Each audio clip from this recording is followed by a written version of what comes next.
Morning students, मैं कीर्ति परोहा आपका online class में बहुत स्वागत करती हूँ।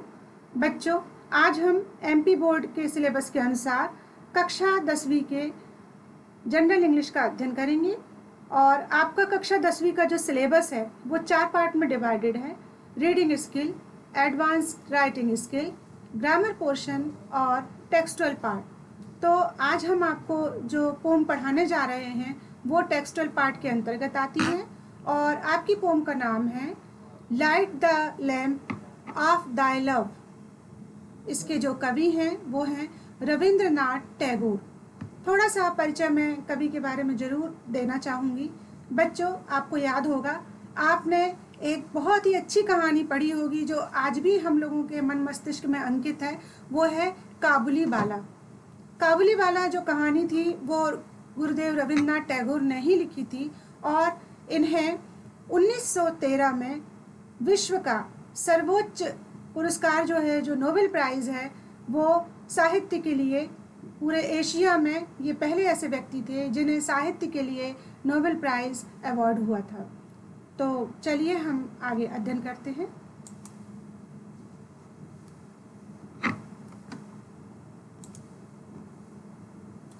तो बच्चों, हमारी पोम है light the lamp of thy love.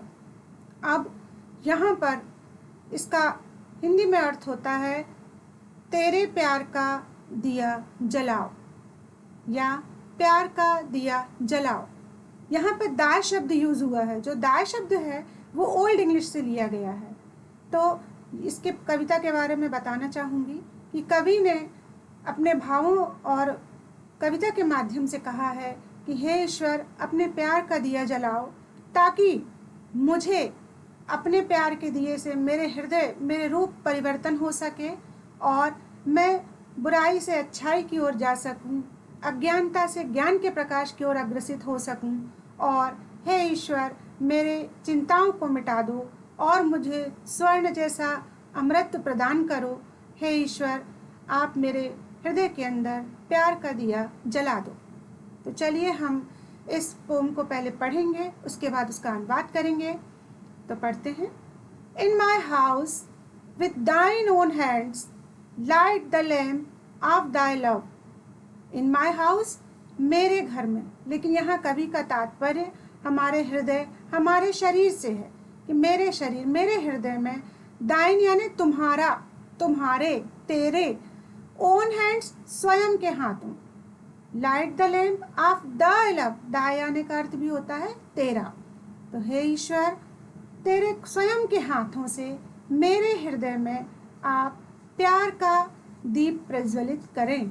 मेरे हृदय में प्यार का दीप प्रज्वलित करें।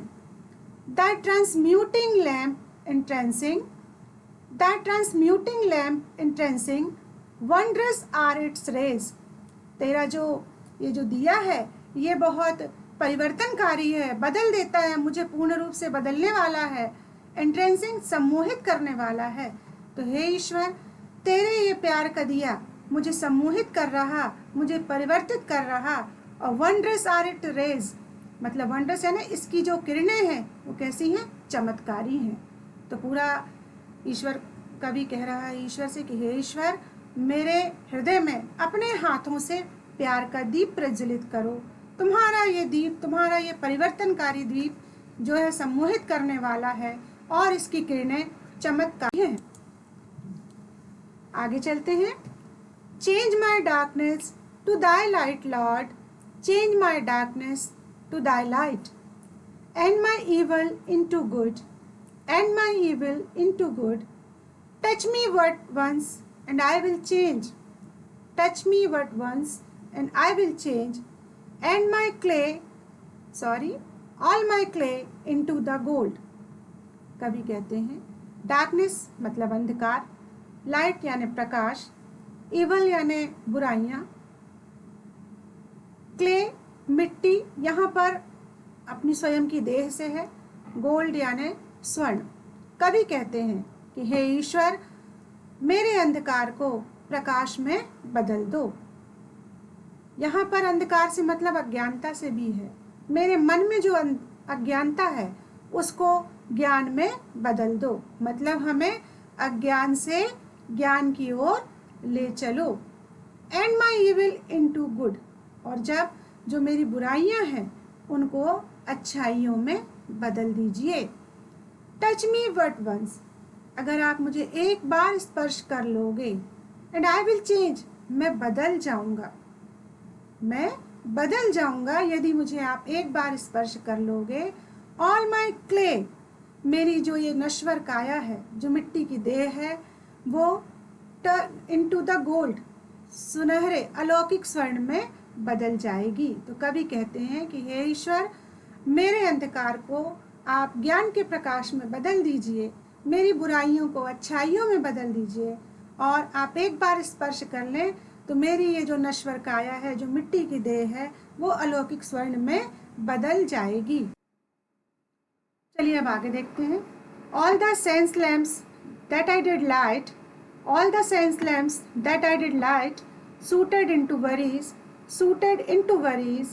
sitting at the door of my soul, sitting at the door of my soul, light the resurrecting lamp, light the resurrecting lamp।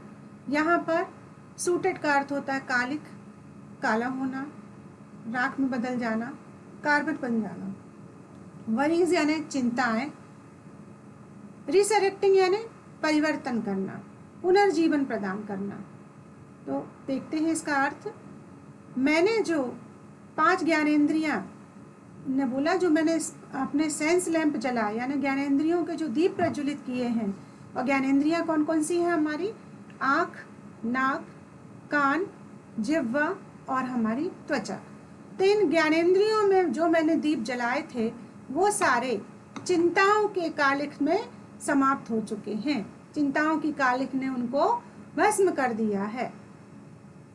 फिर वो क्या बोलता है, कवि बोलता है ईश्वर से कि हे ईश्वर, sitting at the door of my soul, मेरी आत्मा के दरवाजे पर बैठकर, मेरी आत्मा के दरवाजे पर बैठकर, लाइट द रिसरेक्टिंग लैम्प, आपके पुनर्जीवन प्रदान करने वाले दीप को जलाइए।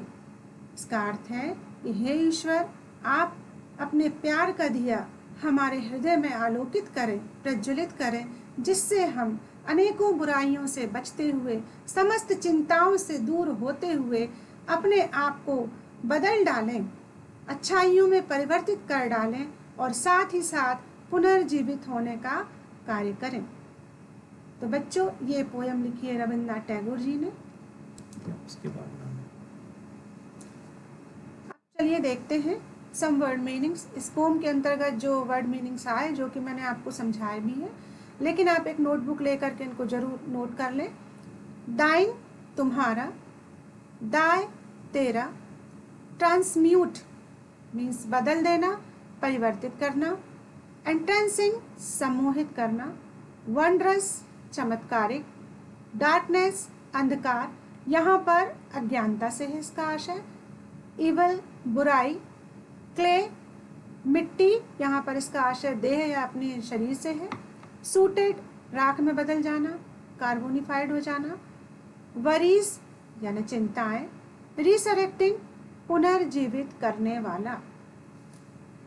है कि आपने इस पोम को बहुत अच्छे से समझा होगा, और आपको यह होमवर्क है कि आप अपनी नोटबुक में इस पोम को लिखें, उसके वर्ड मीनिंग्स को लिखें, और जो मैंने आपको इसका अर्थ समझाया है उसे भी लिखें। साथ ही साथ एक प्रोजेक्ट मैं हमेशा बच्चों को देती हूँ कि जिस कवि ने इस कविता को लिखा है, उनका एक पिक्चर, चाहे आप स्वयं ड्राइंग करें या जो भी करें, उसको आप इसमें अपनी नोटबुक में ज़रूर अंकित करें। और थैंक यू बच्चों। अगर कोई आपके क्वेरीज हैं तो आप मुझे कमेंट बॉक्स में जा कर के पूछ सकते हैं।